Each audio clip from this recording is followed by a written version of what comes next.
Hi friends, welcome back to our channel. ಮೊದಲಿಗೆ ನಾನು ಬಟ್ಟೆಗಳನ್ನ ಎಲ್ಲ ಕಿತ್ತಾಕೊಂಡಿದ್ದೀನಿ. ಯಾವಾಗಲೂ ನಾನು ಆರ್ಗನೈಸ್ ಮಾಡಿರ್ತೀನಿ. ಸಮ್ಟೈಮ್ಸ್ ಏನಾಗುತ್ತೆ, ಸನನೂ ನೀಟಾಗಿ ತೊಗೊಳ್ತಾ ಇರ್ತಾಳೆ. ಈ ಲಡ್ಡುಗೆ ಸ್ವಲ್ಪ ಓಪನ್ ಮಾಡಿದ್ರೆ ತೆಗಿಯೋದಕ್ಕೆ ಅಂದರೆ ಬಟ್ಟೆನೆಲ್ಲ ಕಿತ್ತಾಕೋದಕ್ಕೆ ಸ್ಟಾರ್ಟ್ ಮಾಡ್ಕೊಂಡಿದ್ದಾಳೆ. ಎಲ್ಲ ಬಟ್ಟೆನೂ ಕಿತ್ಬಿಟ್ಟು ಆ ಕಡೆ ಈ ಕಡೆ ಮಾಡ್ತಾಯಿದ್ಲು. ಹಾಗಾಗಿ ಇವತ್ತು ಸ್ವಲ್ಪ ಟೈಮ್ ಇತ್ತು. ಆಫ್ಟರ್ನೂನ್ ಟೈಮಲ್ಲಿ ಬಟ್ಟೆನೆಲ್ಲ ಸ್ವಲ್ಪ ಆರ್ಗನೈಸ್ ಮಾಡೋಣ ಅಂಥೇಳಿ ಕೂತ್ಕೊಂಡೆ. ಅದರಲ್ಲಿ ಅವಳಿಗೆ ಆಗದೇ ಇರೋದು ಡಿಕ್ಲಟರ್ ಮಾಡಬೇಡ ಈಗಲೇ ಅಂಥೇಳಿ ಈ ಕಡೆ ನನ್ನದೇ ವಿಡಿಯೋನ ಹಾಕಿ ಕೊಟ್ಟಿದ್ದೆ ಲಡ್ಡುಗೆ. ಅವಳು ನೋಡ್ತಾ ಕೂತಿದ್ಲು. ಅವಳಿಗೆ ಅಂದರೆ ಮೇಲೆ ಕೂತ್ಕೊಂಡ್ರೆ ಆಗಲೆಲ್ಲ ಬೀಳಿಸ್ತಾಳೆ ಅಂತೇಳ್ಬಿಟ್ಟು ಕೆಳಗಡೆನೇ ಕಾರ್ಪೆಟ್ ಹಾಕಿ ಕೂರಿಸಿದ್ದೆ. ಈ ವಿಡಿಯೋ ಎಡಿಟ್ ಮಾಡ್ತಾಯಿದ್ದೀನಿ. ಅವಳು ಈಗ ಹೋ ಅಂತ ಇದ್ದಾಳೆ. ಅವಳಿಗೊಂದು ಸ್ವಲ್ಪ ಮಂಡಕ್ಕಿ ಅವಳು ತಿನ್ನಲ್ಲ, ಸುಮ್ಮನೆ ಅವಳು ಟೈಮ್ ಇದು ಮಾಡ್ಕೊಳ್ಳಿ ಅಂತ ಹಾಕಿ ಕೊಟ್ಟಿದ್ದೆ. ಈ ಕಡೆ ಎಲ್ಲ ನೀಟಾಗಿ ಫೋಲ್ಡ್ ಮಾಡಿಬಿಟ್ಟು ಐರನ್ ಮಾಡೋದನ್ನು ಎತ್ತಿಟ್ಟಿದ್ದೀನಿ. ಐರನ್ ಮಾಡಬೇಕು. ಈ ಕಡೆ ಡಿಕ್ಲಟರ್ ಮಾಡಿದ್ದನ್ನು ಒಂದು ಕಡೆ ಹಾಕಿದ್ದೀನಿ. ಈ ಸಮ್ಟೈಮ್ಸ್ ಏನಾಗುತ್ತೆ ಅಂದರೆ ನಾನು ನೀಟಾಗಿ ಆರ್ಗನೈಸ್ ಮಾಡಿ ಬಾಕ್ಸ್ಗಳು ರ್ಯಾಕ್ಗಳು ಇಡ್ತಾಯಿದ್ದೆ. ಅದು ಈಗೆಲ್ಲ ಸ್ವಲ್ಪ ದೊಡ್ಡವಳಾದ್ಲಲ್ವ, ಅವಳು ದೊಡ್ಡ ಬಟ್ಟೆಗಳಿಗೆ ಸೆಟ್ ಆಗ್ತಿರ್ಲಿಲ್ಲ.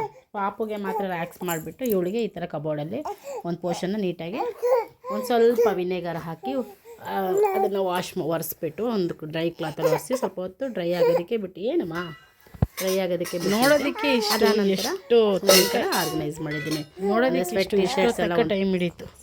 ಈ ಕಡೆ ಅವಳದು ನೈಟಿ ಅಂದರೆ ಶಾರ್ಟ್ ಟಾಪ್ಸ್ ಥರ ನೈಟಿ ಟೈಪು, ಅವಳ ಪ್ಯಾಂಟ್ಸು, ಈ ಸ್ಕೂಲ್ದು ಟ್ರ್ಯಾಕ್ ಬಟ್ಟೆ ಕೂಡ ಇಲ್ಲೇ ಇಟ್ಟಿದ್ದೀನಿ. ಯೂನಿಫಾರ್ಮ್ ಇನ್ನೊಂದು ಕಡೆ ಇಟ್ಕೊಂಡಿದ್ದೀನಿ. ಈ ಕಡೆ Jersey type full tea shirts, ಇದೆಲ್ಲ ಮನೆಗೆ ಹಾಕ್ಕೊಳ್ಳೋ ಟೀ ಶರ್ಟ್ಸು. ಇದು ಫುಲ್ ಸ್ಲೀವ್ಸೆ, ಇದು ಕಾಟನ್ ಟೀ ಶರ್ಟ್ಸು. ಅವಳದು ಜೀನ್ಸು ಸುಮಾರು ಬಟ್ಟೆ ತೆಗ್ದಿದ್ದೀನಿ.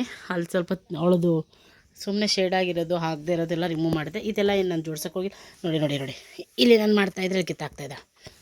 ಇದೆಲ್ಲ ಅವಳದೇನೆ, ಬಟ್ ಇದೆಲ್ಲ ಜೋಡಿಸಿಲ್ಲ, ಹಾಗೆ ಇಟ್ಟಿದ್ದೀನಿ. ಚೆನ್ನಾಗಿದೆಯಲ್ಲ ಅಂತ. ಅಯ್ಯೋ ಲಡ್ಡು, ಇದೆಲ್ಲ ಏನು ಜೋಡ್ಸೋಕೆ ಹೋಗಿಲ್ಲ.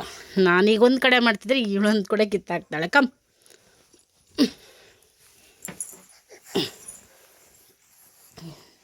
ಜೋಡಿಸಿದಾಗ ಎಷ್ಟು ನೀಟಾಗಿ ಕಾಣಿಸುತ್ತೆ. ಮಾಡೋ ಅಷ್ಟರಲ್ಲಿ ಸಾಕಾಗೋಗುತ್ತೆ. ಆ ಬಾಕ್ಸಲ್ಲಿ ನಾನು ನನ್ನ ಇನ್ನರ್ ವೇರ್ಸ್ ಇಟ್ಕೊಂಡಿದ್ದೀನಿ. ಅಲ್ಲಿ ಮುಗೀತು. ಈ ಕಡೆ ಅವಳನ್ನ ಎತ್ಕೊಂಡು ಕರ್ಕೊಂಡು ಬಂದೆ. ಈ ಟೇಬಲ್ ಮೇಲೆ ಒಂದು ರಾಶಿ ಅದು ಇದು ಅಂತ ಎಲ್ಲ ಇಟ್ಬಿಟ್ಟಿದ್ವಿ.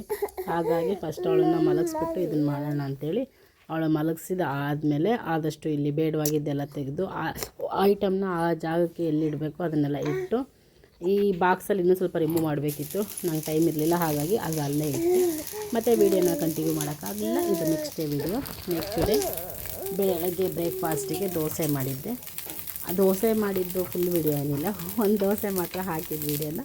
ಹಾಗೆ ಇದು ಎಲ್ಲ ವೆಜಿಟೇಬಲ್ಸ್ ಹಾಕಿ ಬೀಟ್ರೋಟ್ ಹಾಕಿ, ಯೂಶ್ವಲಿ ಬೀಟ್ರೋಟ್ ಹಾಕಿದರೆ ತಿನ್ನೋದೇ ಇಲ್ಲ. ಅವತ್ತು ನಾನು ಬಲವಂತ ಮಾಡಿ ಹೆಲ್ತಿಗೆ ಒಳ್ಳೆಯದು ಅಂತೇಳಿ ನನಗೆ ಸಮಾಧಾನ ಮಾಡಿ ಏನೇನೋ ಕಾಂಪ್ರೂವ್ ಮಾಡಬೇಕಾಯ್ತು. ಅವಳನ್ನು ಮಾಡಿಬಿಟ್ಟು ಬೀಟ್ರೋಟ್ ಪಲ್ಯ ಮತ್ತು ಅಂದರೆ ಎಲ್ಲ ಮಿಕ್ಸ್ ವೆಜಿಟೇಬಲ್ಸ್ ಹಾಕಿ ಪಲ್ಯ ಮಾಡಿ ದೋಸೆ ಮಾಡಿದ್ದೆ ಬ್ರೇಕ್ಫಾಸ್ಟಿಗೆ.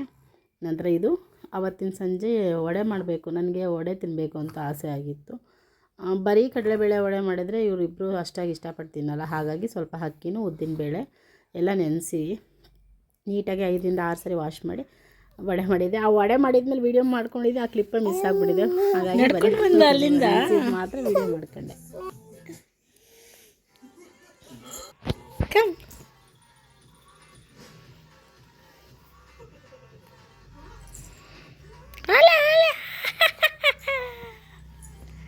ಗಂಡ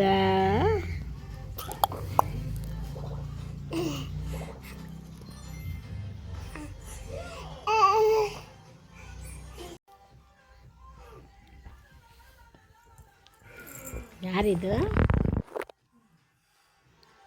ಮಾಮ್.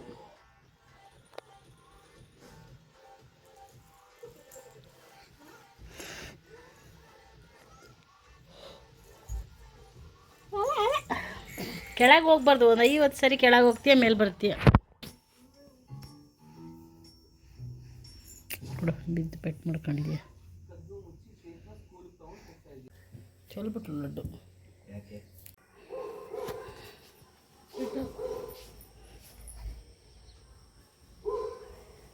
ಲೇ ಕಳ್ಳೆ, ಎಲ್ಲಿ ಕೈ ಹಾಕ್ತಾರೆ ಗೊತ್ತಾ? ಮೆಲ್ಲಕ್ಕೆ ನಿಮ್ಮ ಪಪ್ಪಂಗೆ ಹಾಕ್ಲಿಕ್ಕೆ ನಿದ್ದೆ. ಅವತ್ತು ಸ್ವಲ್ಪ ಬೇಗ ಎದ್ದು ರೆಡಿಯಾಗಿ ಕೂತಿದ್ರು, ಟೈಮ್ ಇದೆ ಅಂತ ಕೂತ್ಕೊಂಡ್ರು. ಅಲ್ಲೊಂದು ಚಿಕ್ಕ ತೊಗೊಂಡೆ. ಆನಂತರ ಆಫ್ಟರ್ನೂನು ಏನೋ ಕೆಲಸ ಇದೆ ಬರೋಕ್ಕಾಗಲ್ಲ ಅಂತ, ಹಾಗಾಗಿ ನಾನು ಅದನ್ನು ಪಿಕಪ್ ಮಾಡ್ಕೊಂಬರೋದಕ್ಕೆ ಹೋಗಿದ್ದೆ. ನಾನು ಪಿಕಪ್ ಮಾಡ್ಕೊಂಬರೋದಕ್ಕೆ ಹೋಗೋದಕ್ಕಿನ್ನಲ್ಲ, ಪಾಪು ಇಟ್ಕೊಂಡು ಸ್ವಲ್ಪ ಹೋಗೋದಕ್ಕೆ ಕಷ್ಟ. ಆ ಕಾರಣಕ್ಕೆ ನಾನು ಹೋಗೋಕ್ಕೆ ಇಷ್ಟಪಡೋಲ್ಲ. ಹಾಗೆ ಇದು ಇನ್ನೊಂದು ನೆಕ್ಸ್ಟ್ ಡೇ ವಿಡಿಯೋ. ಇದು ನನ್ನ ಸನಂದು ಕ್ಲಾಸ್ಮೇಟು, ಅವನದು ಬರ್ತಡೇ ಇತ್ತು, ಅಲ್ಲಿಗೆ ಹೋಗಿದ್ವಿ ಬರ್ತಡೇಗೆ. UKG ಫ್ರೆಂಡ್ಸ್ ಎಲ್ಲನೂ ಗೆಟ್ ಟುಗೆದರ್ ಥರ ಆಗುತ್ತೆ. ನಾನು ಯಾವುದಕ್ಕೂ ಯೂಶ್ವಲಿ ಹೋಗ್ತಾ ಇರಲಿಲ್ಲ, ಪಾಪು ಚಿಕ್ಕವಳು ಅನ್ನೋ ಕಾರಣಕ್ಕೆ. ಯಾವಾಗೂ ಹೇಳ್ತಾ ಇರೋಳು, ಅಮ್ಮಮ್ಮ ನೀನು ಬಾ ಎಲ್ಲರೂ ಬರ್ತಾರೆ, ಪಪ್ಪ ಜೊತೆ ಹೋಗು ಅಂದರೆ, ಇಲ್ಲಮ್ಮಮ್ಮ ನೀನು ಬಾ ಅಮ್ಮಮ್ಮ ಅಂತ ತುಂಬ ರಿಕ್ವೆಸ್ಟ್ ಮಾಡ್ತಾಯಿದ್ಲು. ಹಾಗಾಗಿ ಈಗ ಸ್ವಲ್ಪ ಪಾಪು ದೊಡ್ಡವಳು ಅನ್ನೋ ಕಾರಣಕ್ಕೆ ಹೋಗ್ತಾಯಿದ್ದೀನಿ. ಇವರೆಲ್ಲರೂ ಎಂಜಾಯ್ ಮಾಡಿಕೊಂಡು ಸಾಂಗ್ ಹಾಕಿದ್ರು, ಅಲ್ಲಿ ಸಾಂಗ್ ಪ್ಲೇ ಆಗಿದೆ, ಹಂಗಾಗಿ ಡ್ಯಾನ್ಸ್ ಮಾಡ್ತಾಯಿದ್ರು. ಸಾಂಗ್ನ ಪ್ಲೇ ಮಾಡಿದರೆ ಕಾಪಿರೈಟ್ ಆ್ಯಡ್ ಆಗುತ್ತೆ ಅನ್ನೋ ಕಾರಣಕ್ಕೆ ನಾನು ಯಾವುದೇ ಸಾಂಗ್ನ ಆ್ಯಸ್ ಇಟ್ ಈಸ್ ಬಿಡೋಕ್ಕೆ ಹೋಗಿಲ್ಲ, ವಾಯ್ಸ್ ಓವರ್ ಕೊಡ್ತಾಯಿದ್ದೀನಿ. ಅವಳು ಎಷ್ಟು ಉದ್ದ ಇದ್ದಾಳೆ ನನ್ನ ಅವಳ ಫ್ರೆಂಡು, ಅವಳು ಒಂದೇ ಕ್ಲಾಸ್ಮೇಟ್ಸು. ನಮ್ಮ ಸಣ್ಣ ಸ್ವಲ್ಪ ಹೈಟ್ ಕಮ್ಮಿ ಅನಿಸುತ್ತೆ. ಬೇರೆ ಮಕ್ಕಳ ಜೊತೆ ಹೋಲಿಕೆ ಮಾಡಿದಾಗ ಅವಳು ಹೈಟ್ ಅಷ್ಟು ಕಮ್ಮಿ ಅಂತ ಅನಿಸಲ್ಲ. ಇವಳು ಫ್ರೆಂಡ್ಸ್ ಇದ್ದಾರಲ್ಲ, ಈ ಫ್ರೆಂಡ್ ಸರ್ಕಲಲ್ಲಿ ಆಲ್ಮೋಸ್ಟ್ ಇವಳು ಫ್ರೆಂಡ್ ಸರ್ಕಲ್ ಎಲ್ಲರೂ ಹೈಟೇ ಇದ್ದಾರೆ. ಅವಳು ಅಣ್ಣ ಅವ್ರ ಫ್ರೆಂಡ್ ಮಮ್ಮಿ ಹತ್ರ ಏನೋ ಕಂಪ್ಲೇಂಟ್ ಹೇಳ್ತಾ ಇದ್ದಾಳೆ, ಏನಾಯಿತು ಅಂತೇಳಿ. ಅದನ್ನು ಎಕ್ಸ್ಪ್ಲೇನ್ ಮಾಡ್ತಿದ್ದಾಳೆ, ಸಮಥಿಂಗ್ ಐ ಡೋಂಟ್ ನೋ. ಅದನ್ನು ಹೇಳ್ತಾ ಇಲ್ಲ. ಕಾನ್ವರ್ಸೇಷನ್ ನೋಡೋಕ್ಕೆ ಒಂಥರ ಚೆನ್ನಾಗಿತ್ತು ಅಂತ ನಾನು ಸುಮ್ಮನೆ ಕ್ಲಿಪ್ ಇಟ್ಕೊಂಡಿದ್ದೆ, ನೋಡಿಲ್ಲ, ಈಗ ನೋಡ್ತಾ ಇದ್ದೀನಿ ವಾಯ್ಸ್ ಓವರ್ ಕೊಡುವಾಗ.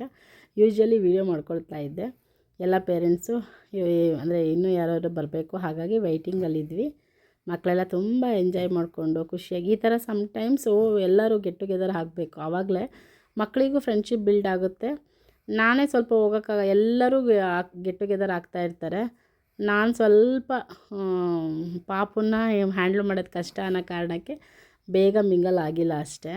ನನಗೂ ಇಷ್ಟನೇ ಎಲ್ಲರ ಜೊತೆ ಹೋಗಿ ಇರಬೇಕು ಅನ್ನೋದು. ಕೆಲವೊಂದು ಸಾರಿ ಪರಿಸ್ಥಿತಿಗೆ ಅನುಗುಣವಾಗಿ ಸುಮ್ಮನೆ ಆಗ್ತೀನಿ. ಎಲ್ಲ ಟೈಮು ಒಂದೇ ಥರ ಇರೋದಕ್ಕಾಗಲ್ಲ ಅಲ್ವಾ. ಪಾಪು ಚಿಕ್ಕವಳಿದ್ದಾಗ ನನಗೆ ಅಲ್ಲಿ ಹೋದಾಗ ಅವಳು ಎಲ್ಲರೂ ಹತ್ಬಿಟ್ರೆ ಹ್ಯಾಂಡ್ಲು ಮಾಡೋಕ್ಕಾಗಲ್ಲ ಅನ್ನೋ ಕಾರಣಕ್ಕೆ ಇನ್ನು ಸ್ವಲ್ಪ ದೊಡ್ಡಾಳಾದಮೇಲೆ ಎಲ್ಲ ಕಡೆ ಕರ್ಕೊಂಡು ಹೋಗ್ಬೋದು ಅಂತ. ಡೆಕೋರೇಷನ್ ಎಲ್ಲ ಚೆನ್ನಾಗಿ ಮಾಡಿದ್ರು. ಅವನು ತುಂಬ ಎಂಜಾಯ್ ಮಾಡಿ ಬರ್ತಡೇ ಅಂತ ತುಂಬ ಚೆನ್ನಾಗಾಯಿತು. ಈ ಕಡೆ ಇವರು ಬ್ಯಾಂಗಲ್ ಬಂಗಾರಿ ಸಾಂಗ್ ಡ್ಯಾನ್ಸ್ ಮಾಡ್ತಾಯಿದ್ರು, ಚೆನ್ನಾಗಿತ್ತಲ್ಲ ಅಂತ ಅದನ್ನು ಕೂಡ ಆ್ಯಡ್ ಮಾಡಿಕೊಂಡೆ. ಸನನು ಮಾಡ್ತಾಯಿದ್ಲು, ಲಡ್ಡು ಅದನ್ನು ಕುತ್ಕೊಂಡು ನೋಡ್ತಾಯಿದ್ಲು. ಡ್ಯಾನ್ಸ್ ಚೆನ್ನಾಗಿ ಮಾಡ್ತಾಯಿದ್ರು. ಆ ಸಾಂಗ್ ಇದ್ದಿದ್ರೆ ಚೆನ್ನಾಗಿರೋದು, ಬಟ್ ಕಾಪಿರೈಟ್ ಆಗುತ್ತೆ ಅಂತ ನಾನು ಸಾಂಗ್ನ ಮ್ಯೂಟ್ ಮಾಡಿದ್ದೀನಿ. ಅವಳು ಅಲ್ಲಿ ಮನೇಲಿ ಫ್ರಾಕ್ ಹಾಕ್ಕೊಳ್ಳೆ ಅಂದರೆ ಬೇಡ, ನನಗೆ ಫ್ರಾಕ್ ಹಾಕ್ಕೊಳ್ಳಲ್ಲ ನಾನು ಅಂತ. ಇಲ್ಲಿ ಬಂದಮೇಲೆ ಅಯ್ಯೋ ನಾನು ಹಾಕ್ಕೋಬೇಕಾಗಿತ್ತಲ್ವ ಅಂತೇಳಿ ಇದು ಫಾಕ್ ಟೈಪಲ್ಲಿ ಮಾಡಿಬಿಟ್ಟು ಚೆನ್ನಾಗಿತ್ತು. ಈ ಮಕ್ಕಳು ಒಂದು ಕಡೆ ನಾವು ಕರ್ಕೊಂಡು ಬರೋದಕ್ಕೂ ಅವ್ರು ಹೋಗಿ ಅದನ್ನು ಕ್ಯಾಚ್ ಮಾಡಿ ಇಟ್ಕೊಳ್ಳೋದಕ್ಕೂ ಪಾಪ ಅವರು ಬರೋದಕ್ಕೆ ಬಿಡ್ತಾಯಿಲ್ಲ. ಎಲ್ಲ ಹೋಗಿ ಅದನ್ನು ಇಟ್ಕೊಂಡು ಎಳ್ಕೊತಾ ಇದ್ದಾರೆ. ಮಕ್ಕಳನ್ನ ಒಂದು ಸರಿ ಹಿಡಿಯೋಕ್ಕಾಗುತ್ತಾ? ಒಂದು ಕಡೆ ನಿಲ್ಲಬೇಕಲ್ಲ. ಅವನು ಸ್ಲೋ ಆಗಿ ಹೋಗು ಅಂದರೆ ಫಾಸ್ಟಾಗಿ ಹೋದ. ಮಕ್ಕಳು ನೋಡಿ, ಅವ್ರಿಗಿಂತ ಫಾಸ್ಟಾಗಿ ಇವರು ಹೋಗಿ ಸ್ಟೇಜಲ್ಲಿ ನಿಂತ್ಕೊಳ್ಳೋ ಥರ ಇದೆ. ನಮ್ಮ ಸಣ್ಣ ಸ್ವಲ್ಪ ಹೆದರ್ಕೊಳ್ತಾಳೆ. ಕರೆದ ತಕ್ಷಣ ಹಿಂಗೆ ಬಂದ್ಲು, ಅಮ್ಮ ಯಾಕಮ್ಮ ನೀನು ಕರಿತೀಯ? ಎಲ್ಲರೂ ಹೋಗಿ ಇಟ್ಕೊಂಡು ಕರ್ಕೊಂಡು ಬರೋದಕ್ಕೂ ಅವ್ರು ಹೋಗೋದಕ್ಕೂ. ನಿಮ್ಮ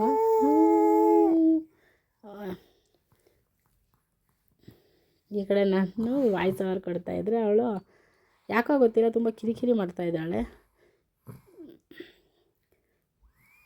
ಸ್ವಲ್ಪ ಹೊತ್ತು ಪಾರ್ಟಿ ಎಂಜಾಯ್ ಮಾಡಿಬಿಟ್ಟು ಬಂದ್ವಿ. ಓಕೆ ಫ್ರೆಂಡ್ಸ್, ನಾನು ಮುಂದಕ್ಕೆ ಮ್ಯೂಸಿಕ್ ಆ್ಯಡ್ ಮಾಡ್ತೀನಿ. ಈ ವಿಡಿಯೋ ಇಷ್ಟ ಆಗಿದ್ದಲ್ಲಿ ಪ್ಲೀಸ್ ನನ್ನ ಚಾನಲ್ನ ಸಬ್ಸ್ಕ್ರೈಬ್ ಮಾಡ್ಕೊಳ್ಳಿ. ಹಾಗೆ ಪಕ್ಕದಲ್ಲಿರೋ ಬೆಲ್ ಬಟನ್ನ ಪ್ರೆಸ್ ಮಾಡಿದರೆ ನಾನು ಮಾಡುವಂತಹ ನೆಕ್ಸ್ಟ್ ವಿಡಿಯೋ ನೋಟಿಫಿಕೇಷನ್ ಹಿಂಗೆ ಬರುತ್ತೆ. Thank you for watching. Video ಇಷ್ಟ ಆಗಿದ್ದಲ್ಲಿ ಪ್ಲೀಸ್ ಮರೀದೆ ನನ್ನ ಚಾನಲ್ನ ಸಬ್ಸ್ಕ್ರೈಬ್ ಮಾಡ್ಕೊಳ್ಳಿ.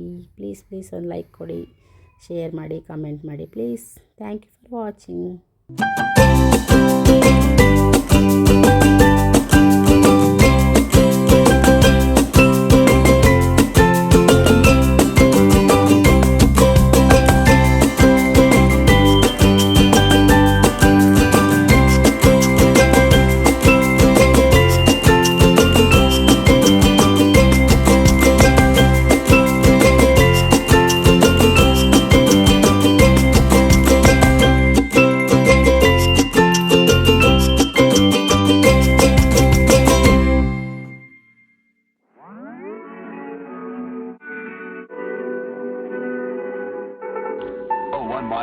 patches and showers early Friday, but improving to greater than 6 miles on Friday morning.